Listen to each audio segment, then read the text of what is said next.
Hello everyone. So bool data type is available in C++ and it is exclusive to C++, not in C.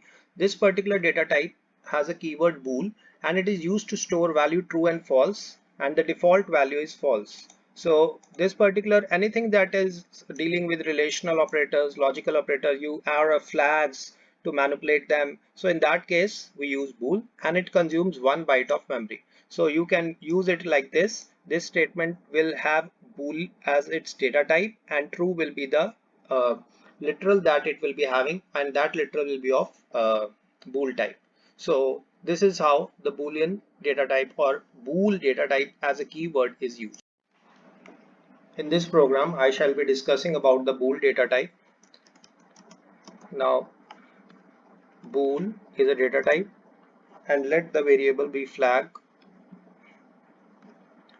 So let's see what is the value of this variable. Now cout flag semicolon.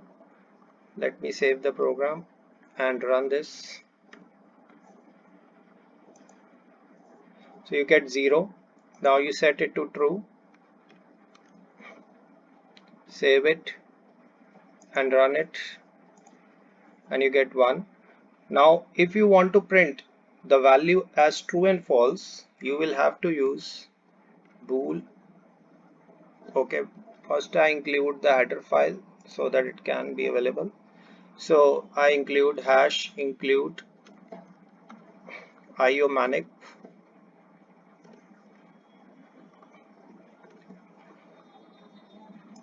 Now for this, to make sure that the value of true and false are printed, I will use the manipulator boolalpha,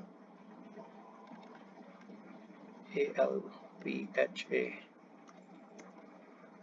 no, AL. So let me save it and run it. So you can see now the value true is being printed. So thus bool values are printed, and bool is the data type that I have used over here. And this particular data type is available only in C++, not in C. So there, and it retains value true and false.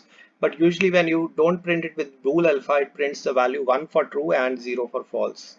So you can use it in logical operators and other operators, relational operators.